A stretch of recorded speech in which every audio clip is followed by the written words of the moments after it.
Hey, you absolute legends. We're at the beautiful Make Believe Studios, and today we are talking about the follow-up for our Blink-182 Take Off Your Pants and Jacket video. First, I want to say thank you so much. The response has been absolutely overwhelming.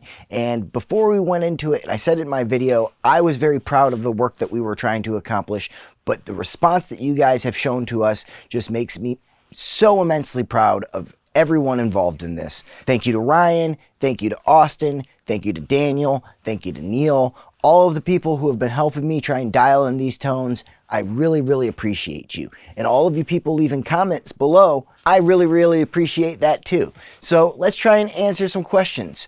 Do I know about Jerry and Tom's guitars?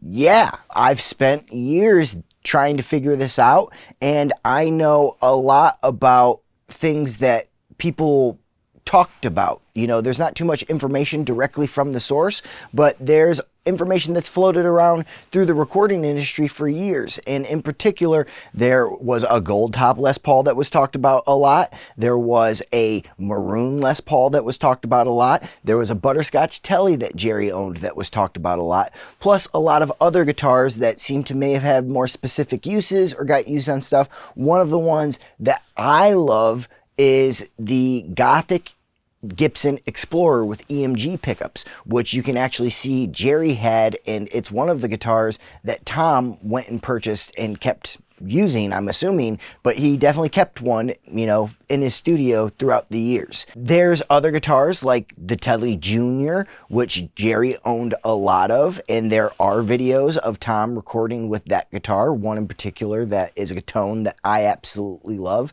and Jerry was known for using Telly Jr.'s.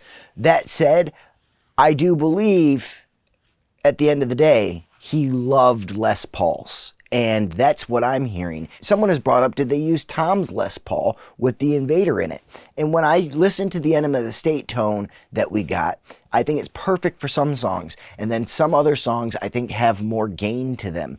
And I actually believe that those are the songs that were tracked with the Les Paul. And I believe there's a photo of Tom playing with that Les Paul, but there's definitely a photo of Tom playing the Butterscotch Telecaster during that time period. And I know it's been said that the Butterscotch Telecaster was used for clean guitars a lot.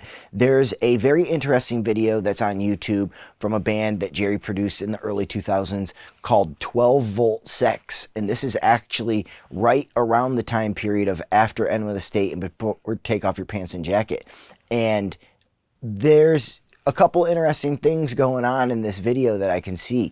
One is there's a Bogner and just a single Bogner, no 2-amp setup. And what I went and learned was that that was actually the guy from the band's Bogner, I believe, from watching the videos. If you listen closely enough, someone says that it's Mike's baby, and those don't exactly look like Jerry's cases. So I think that that may actually been the band member's Bogner. But the thing to notice is that there's a Les Paul and the Butterscotch Telly still in that room. Those are the two guitars that I see in that video. I believe that those got used a lot. And when it came to what we tried to recreate, when it came to First Date, we tried the Les Paul for the riff, and instantly it was too thick. It sounded almost too bluesy. A Les Paul, when it's not right, can sound too bluesy to me very quickly. And I remember looking at everybody and saying, I think we need to retrack that riff with the Telecaster. And everyone's like, the Telecaster? I was like, yep, let's try it with the Telecaster. We went, grabbed a Telecaster, instantly that much closer.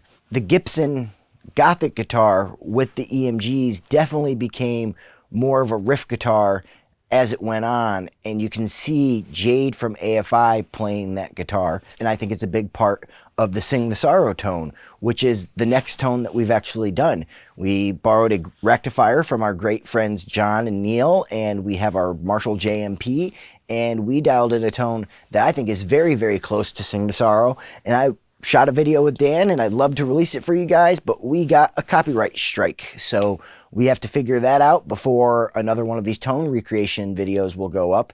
And if they didn't let us use the Anthem cover that we did for this video for the tone recreation, then that will only be available on our Instagram because we don't want to risk this channel going down. I saw a question where someone asked me, did Jerry drop the 2 mic setup? No, I don't believe that he dropped the 2 mic setup from Take Off Your Pants and Jacket to Enema of the State.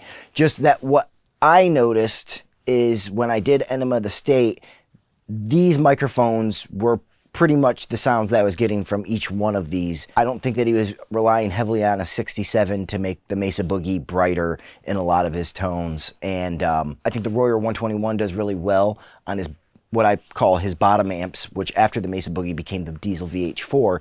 And the U67 does really well on the top amps, which has been a plethora of things throughout the records that he's done.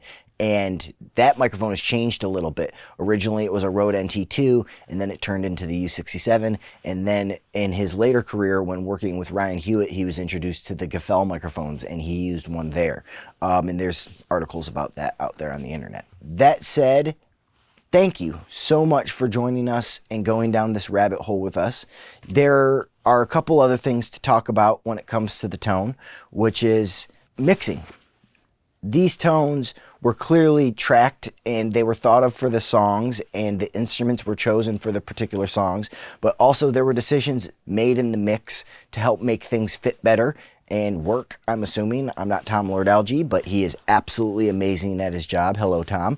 And I believe that if you're going to go after this, you're going to have to spend a little bit of time raising some 8K and pulling out a little low end and maybe a mid-range cut here or there to get exactly one of these tones from the profiles.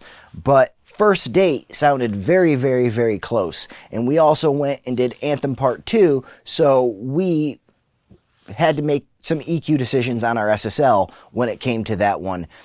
First Date sounded almost like the amplifiers coming raw off the console here, but Anthem, there was a little bit more massaging.